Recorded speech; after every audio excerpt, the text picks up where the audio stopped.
Commander Elena Reyes stood at the viewport of her quarters, watching Earth's gleaming orbital platforms drift by like jewels against the darkness. The message fragment played again on her personal terminal, its distorted audio crackling with what her superiors had dismissed as stellar interference. But Elena knew better. 15 years working communications had taught her to recognize patterns in the noise.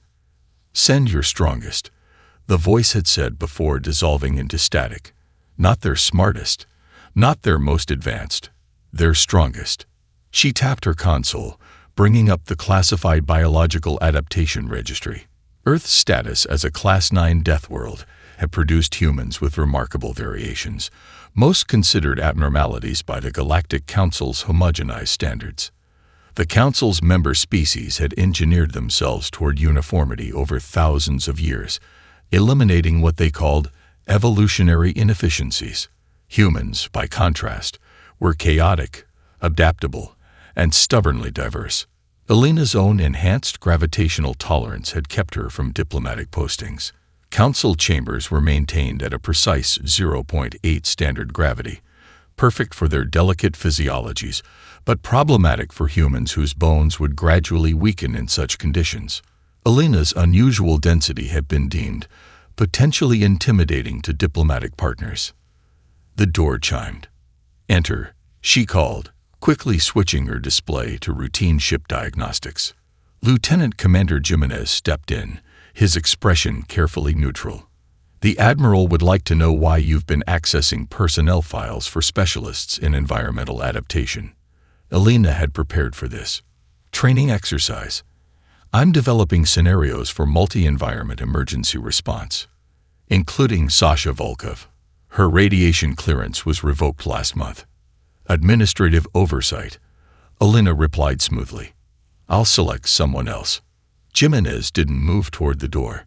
The Council broadcast their monthly address 6 hours ago. "Everything normal, same as always." "Yes, I saw." "Then why are you still investigating this phantom distress call?" Elena studied her second-in-command. Jimenez had served with her for 3 years, loyal, competent, and by the book. She made a decision. "Look at the spectrum analysis," she said, pulling up the actual signal data. "Notice anything?" He frowned, leaning closer. "The transmission bandwidth is bizarre, fluctuating between frequencies." "Now watch the Council broadcast." She played the recent transmission, showing similar data patterns, nearly identical carrier wave, but the signal composition is fundamentally different. "I don't understand." "The monthly address isn't coming from the Council. Someone, or something, is mimicking their transmission patterns, but the underlying structure is wrong. It's like hearing someone speak with perfect grammar but completely unnatural cadence." Jimenez paled. "Have you reported this?" "To 3 different admirals. They all gave the same response, almost word for word. Current diplomatic priorities preclude unsanctioned investigation into Council communications." "That's unusual." "It's more than unusual. It's as if they're reading from a script." Elena pulled up another file. "Ship requisition orders. The Horizon is scheduled for a routine patrol of the Arcturus corridor tomorrow.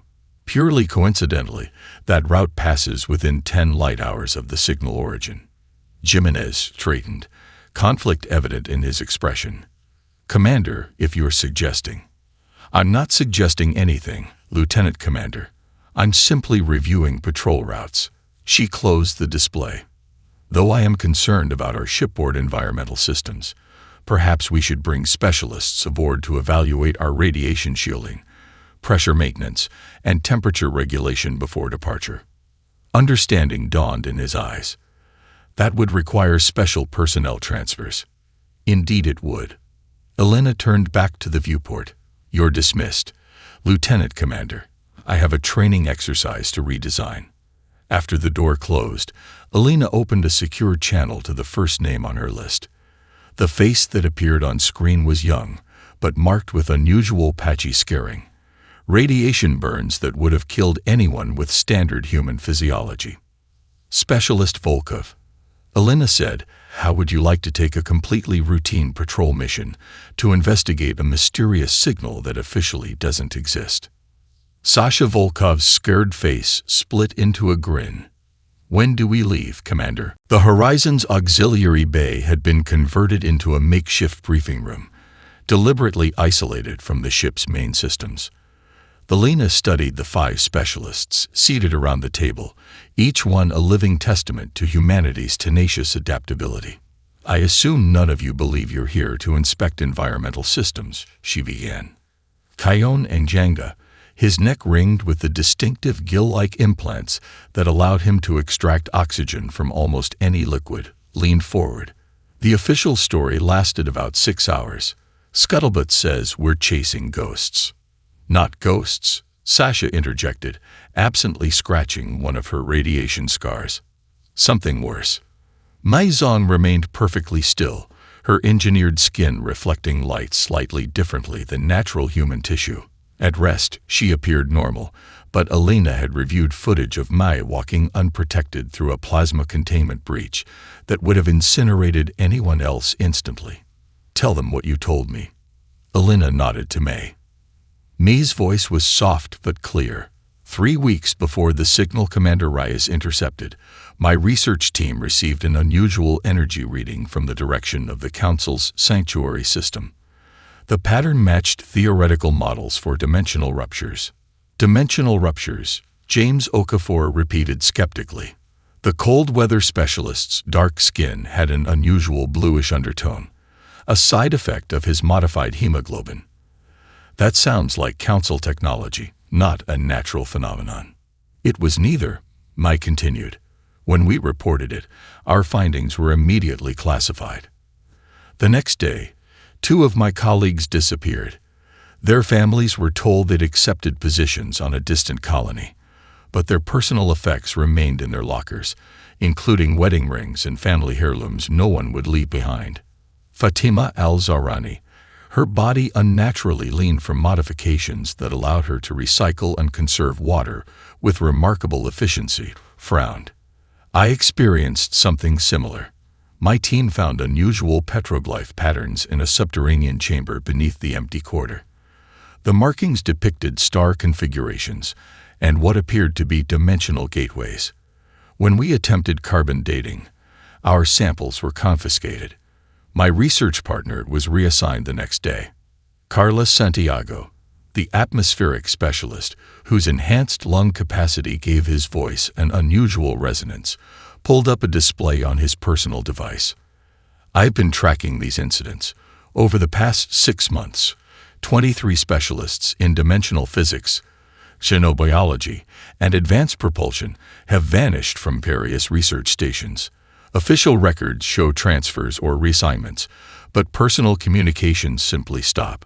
Elena activated the room's privacy field, creating a subtle hum that would prevent any listening devices from functioning. "What you're describing aligns with my suspicions. The Council's communications aren't just abnormal. They're being actively falsified." "You think the Council has been compromised," James stated flatly. "I think whatever sent that distress signal is the last remnant of the actual Council," Elena corrected. "And they're desperate enough to reach out to a species they've historically regarded as barely civilized." Sasha laughed, the sound harsh in the confined space. "They mock our primitive biology until they need someone who can walk through radiation that would turn their perfect bodies to soup." "We're approaching the coordinates," Elena said, checking her tactical display. "Expect the unexpected. Whatever we're facing was able to overcome the most advanced species in known space." The ship shuddered suddenly, claxons blaring. Elena's comm unit crackled with Lieutenant Commander Jimenez's voice. "Commander, we've encountered some kind of spatial anomaly. Navigational systems are failing, and..." The transmission cut off abruptly. "That was faster than expected," Kion muttered, already moving toward the door. Elena addressed the team as they rushed to their stations. "Remember why we were called. Not for our technology, not for our intelligence, for our ability to survive what kills others.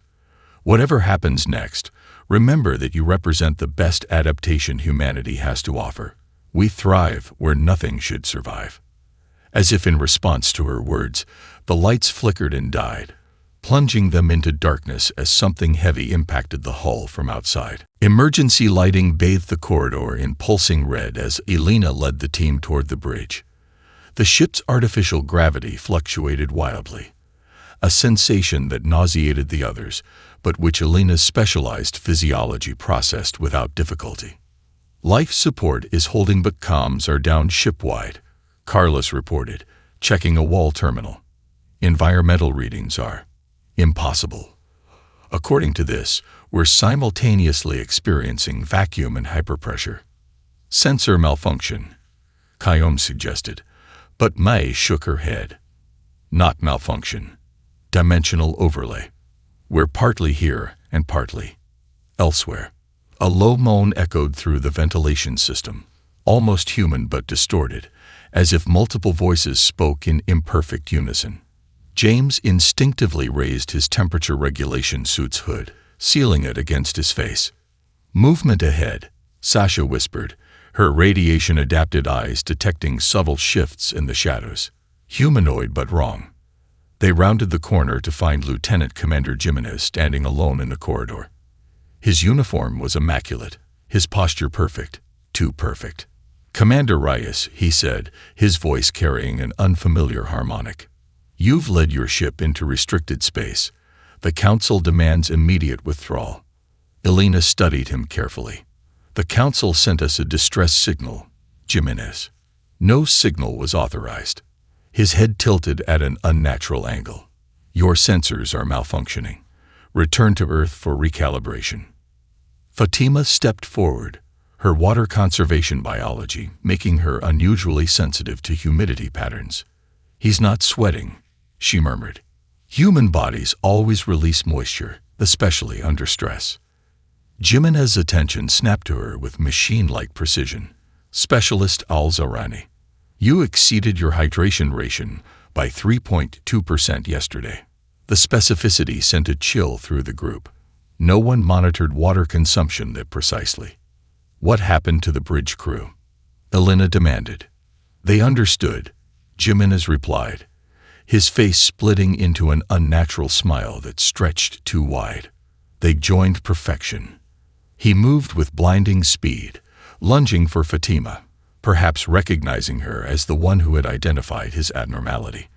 But Mai intercepted him, her temperature-resistant body absorbing the thermal shock when Jimenez's skin suddenly blazed hot enough to melt standard ship plating. "Run," May shouted, grappling with the thing that was no longer human. They retreated, sealing pressure doors behind them.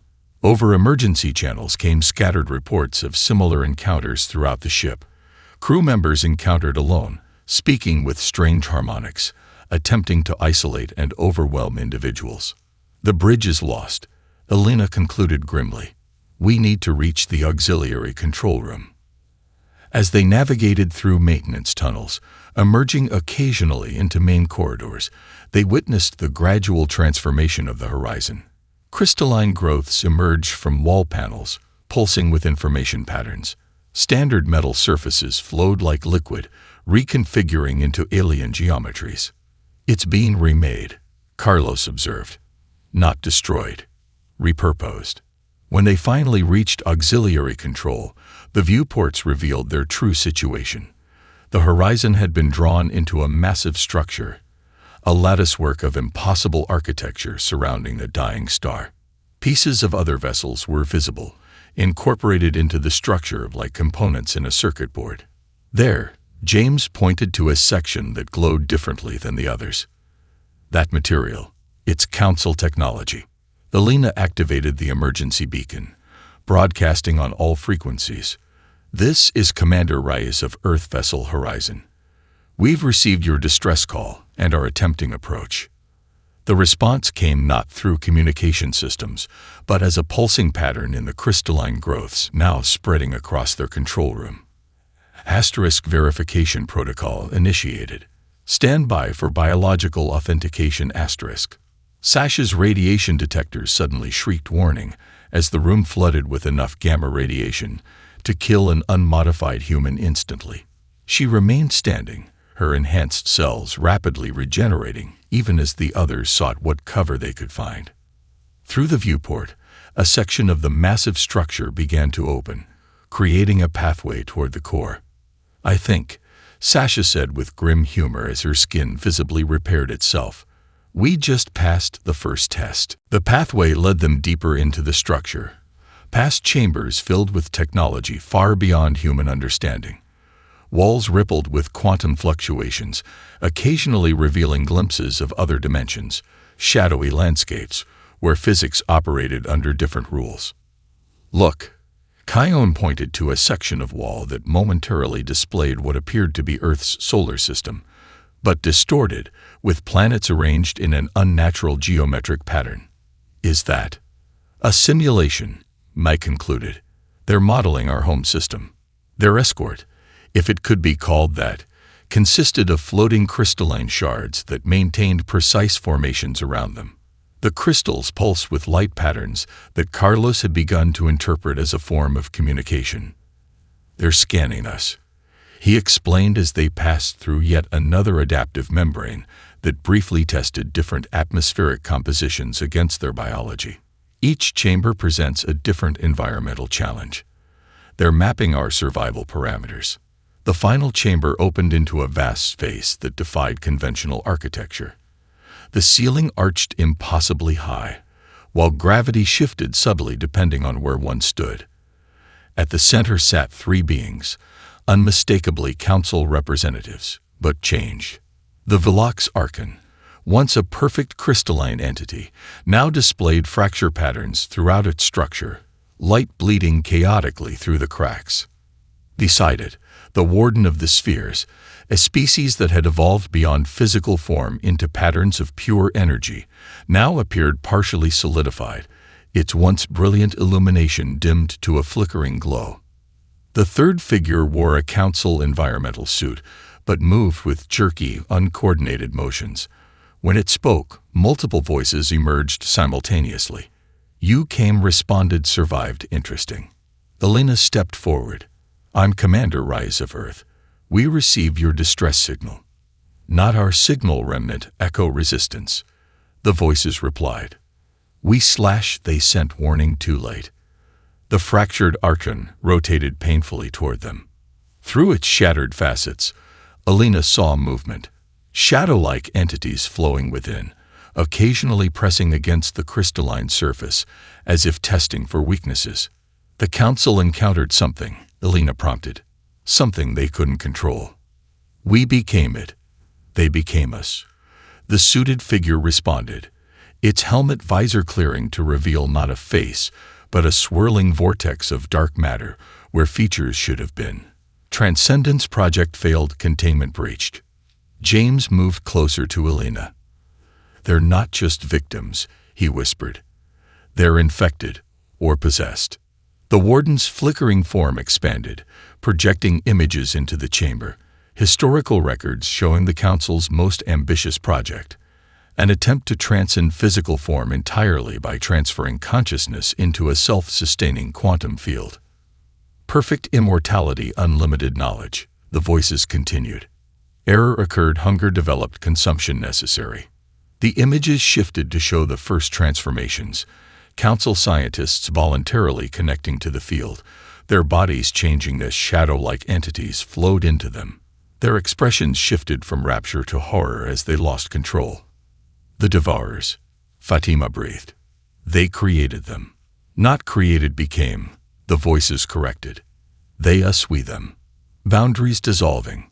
Sasha studied the infected Council members intently.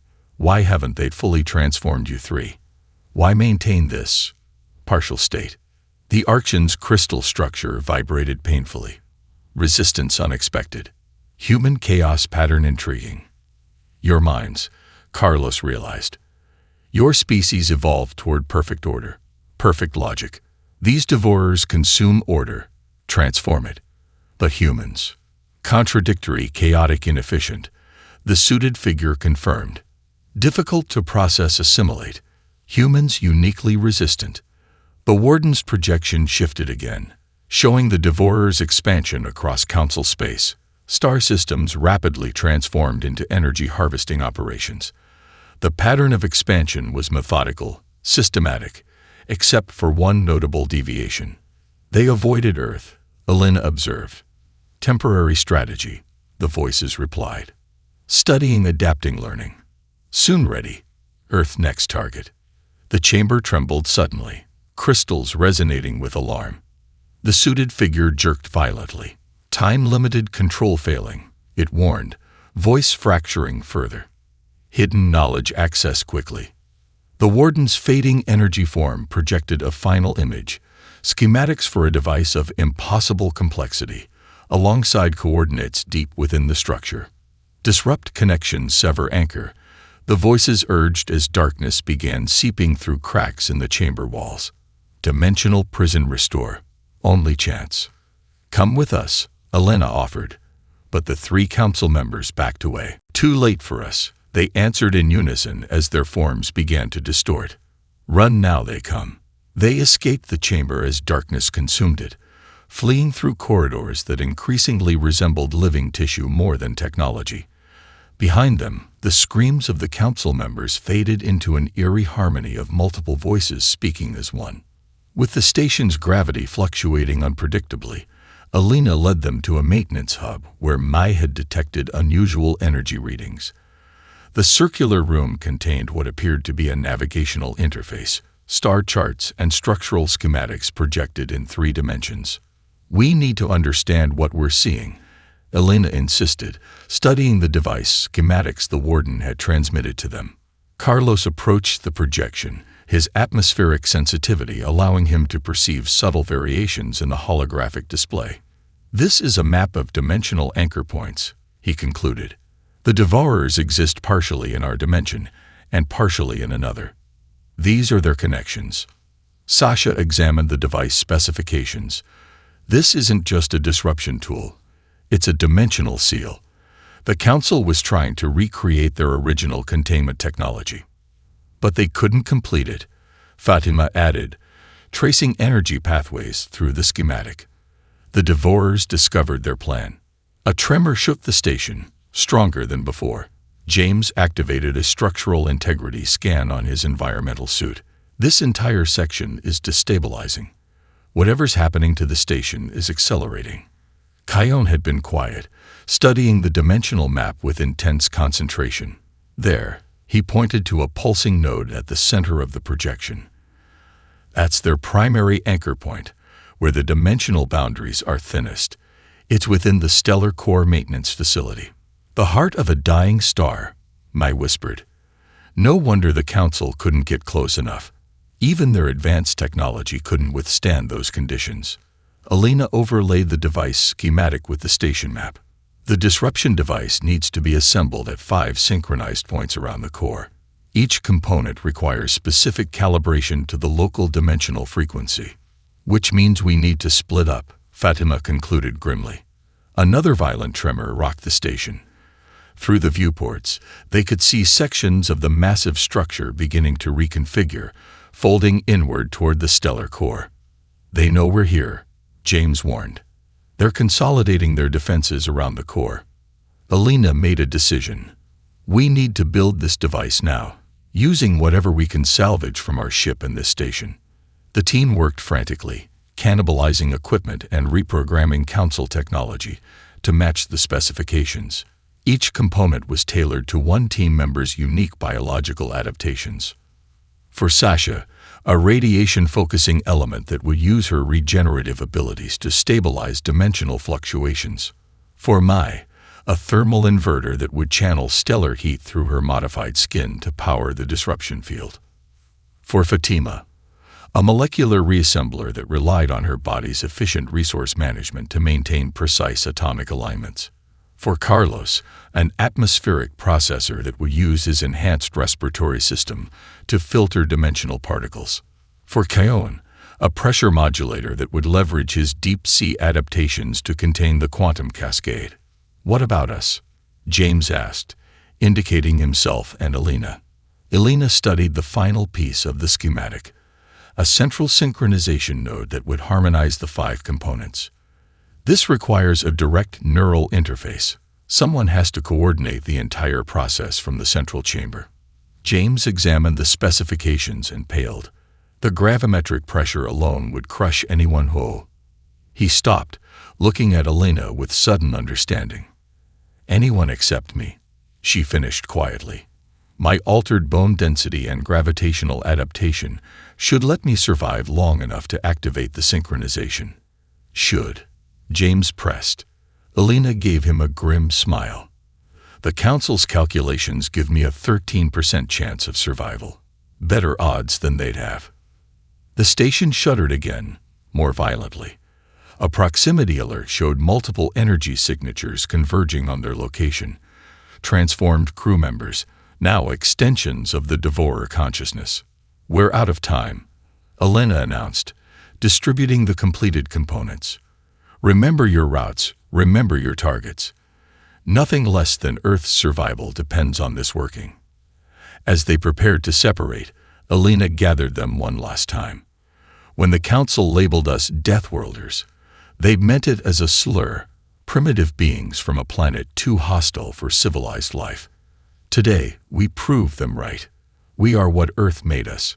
Survivors who thrive where nothing should live." Mai moved through corridors where the ambient temperature would have cooked unmodified human flesh in seconds. Her specialized skin flushed dark red as it dispersed heat, keeping her core temperature stable. The thermal inverter component hummed in her pack, already drawing power from the surrounding inferno. Approaching first checkpoint, she reported through the modified comms that Carlos had recalibrated to function across the dimensional interference. Structural integrity failing in this section. The walls around her warped visibly, metal and crystalline components melting together as the station's transformation accelerated. What had been orderly Council technology was rapidly becoming something organic and chaotic, the Devourers imposing their nature on physical reality. Status updates. Elena's voice crackled through the distortion. "In position at radiation nexus," Sasha reported. "Heavy dimensional fluctuation. My skin is changing in response."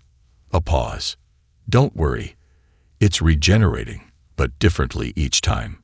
"Pressure zone secured," came Kion's strained voice. "Gravitational anomalies increasing. Experiencing approximately 15 atmospheres of pressure with fluctuation spikes." "Atmospheric processing chamber located," Carlos confirmed. "Air composition shifting randomly between nitrogen-oxygen mixed and something else. My enhanced lungs are adapting, but it's getting harder to breathe." "Resource reclamation node reached," Fatima added. "Extreme dehydration field active. My conservation systems are at maximum capacity." James was accompanying Elena toward the central synchronization chamber, his cold-adapted physiology helping navigate the wildly fluctuating temperature zones they encountered. "We're approaching the core access," he reported, encountering heavy resistance. The resistance materialized as transformed crew members and what appeared to be remnants of other species, all moving with the same unnatural coordination, their bodies partially merged with the station's structure. In May's section, the metal floor beneath her suddenly liquefied, becoming a superheated pool that would have instantly killed anyone without her adaptations. She waded through it, each step creating momentary solid platforms that dissolved behind her. A figure emerged from the molten metal, Lieutenant Petal from engineering, her body now a hybrid of human and metallic components, skin flowing like quicksilver. "Join perfection." Patil's voice resonated with multiple harmonics. "End inefficiency." "Sorry," Mai replied, activating the thermal inverter. "I like my inefficiencies." The device pulsed, drawing heat from Patil's transformed body. The entity screamed in multiple voices as its superheated form rapidly cooled, becoming brittle. Mai pushed past, shattering the partially frozen figure. Throughout the station, similar encounters played out as each specialist faced entities specifically designed to counter their adaptations. Sasha battled radiation constructs that mimicked her regenerative abilities. Kion navigated crushing pressure corridors where gravity itself became weaponized. Carlos filtered toxins from increasingly hostile atmospheric compounds. Fatima preserved her body's critical moisture as the surrounding environment attempted to desiccate her completely. At the threshold of the core access, Alina and James faced their greatest challenge: a transformed council engineer hovering in their path, its body a nightmare fusion of biological and technological components. Primitive Deathworlders, it addressed them with contempt in its multi-layered voice. Your adaptations are impressive, but fundamentally limited. We evolve constantly. To demonstrate, its form shifted, sprouting appendages that mimicked James' cold-resistant features and Alina's dense bone structure. You adapt through consumption, Alina responded.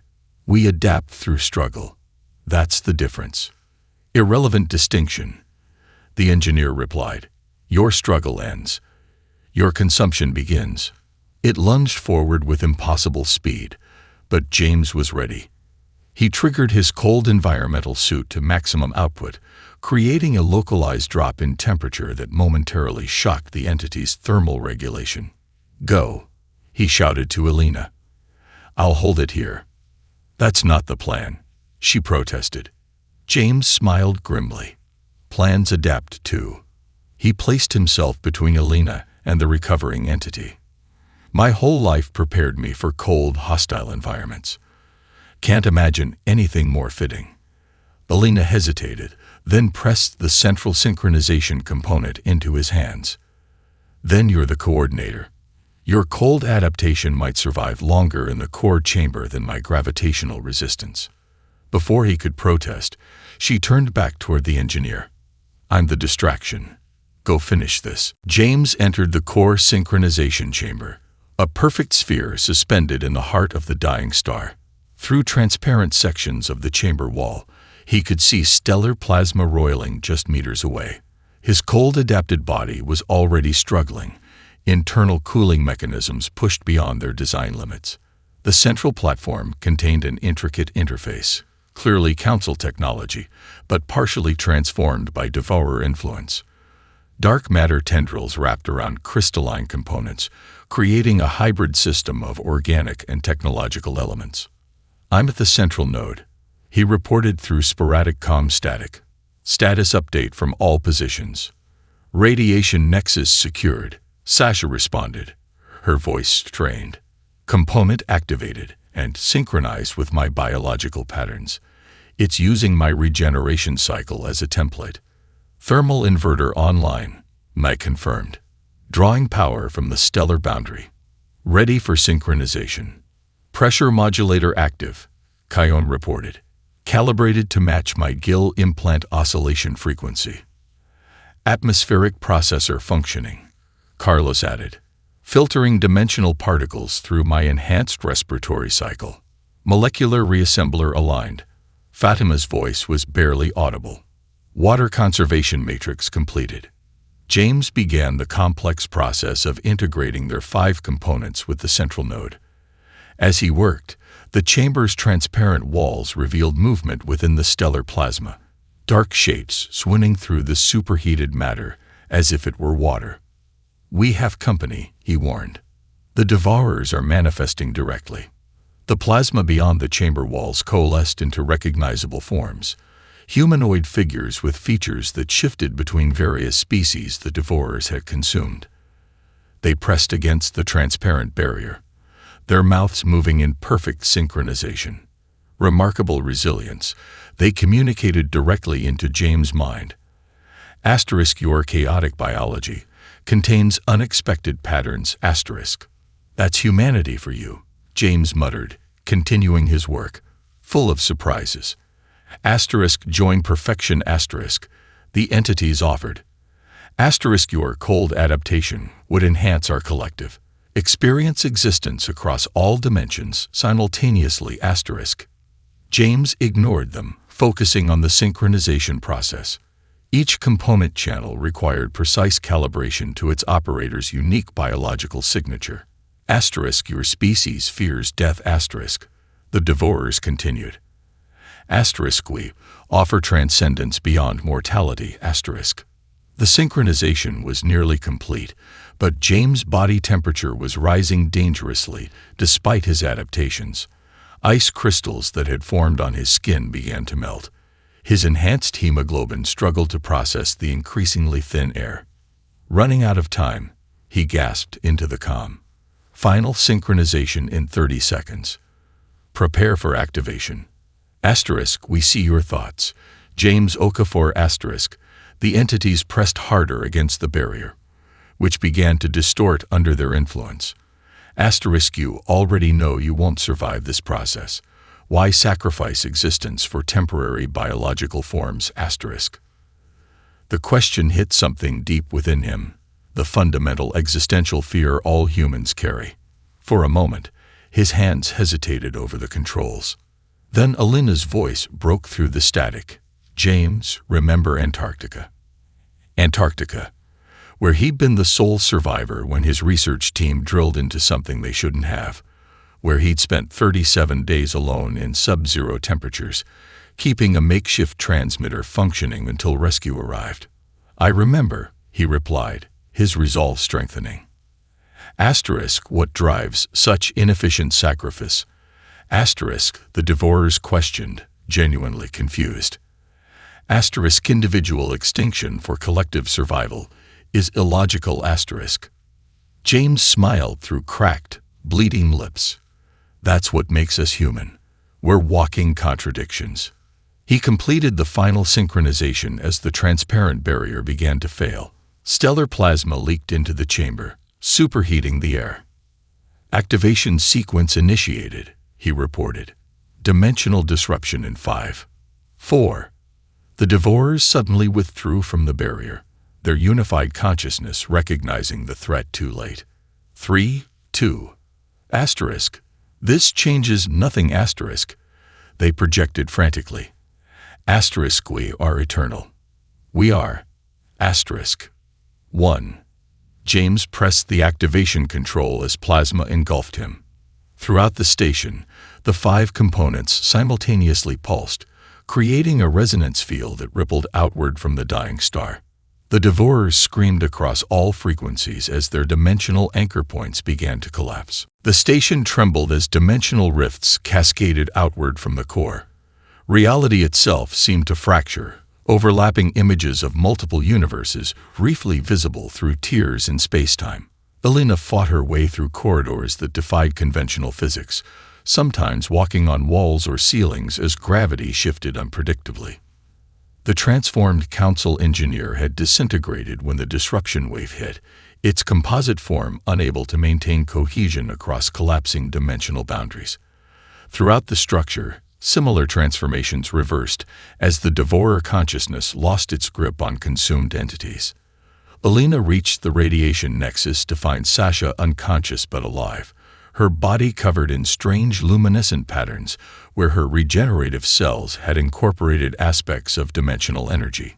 Carlos appeared next, carrying Fatima's dehydrated but stable form. Me and Keon, Alina demanded. May's signal is still active, Carlos confirmed, checking his Modify communicator. But Keon's went dark shortly after activation. They located May in a chamber where superheated metal had flash-cooled into twisted sculptures. Her specialized skin showed severe burns, but she was conscious and moving under her own power. The thermal inverter created a feedback loop, she explained through cracked lips. I had to channel the excess energy through my body to prevent a cascade failure. As the station continued to break apart, they made their way toward Keon's last known position. Emergency bulkheads had sealed the pressure zone, now registering over 30 atmospheres, far beyond even his enhanced tolerance. We can't get through this, Carlos stated grimly, examining the reinforced door. Alina studied the control panel, recognizing Council emergency protocols. Maybe we can. She placed her hand against the interface, letting her unique gravitational adaptation interact with the system. The station's recognizing our biological signatures as authorized after the dimensional reset. The bulkhead reluctantly slid open, releasing an explosive decompression that Alina's dense physiology allowed her to withstand while bracing the others. Inside, they found Keon floating in a zero-gravity pocket, his gill implants pulsing weakly as they processed the minimal oxygen available. "James?"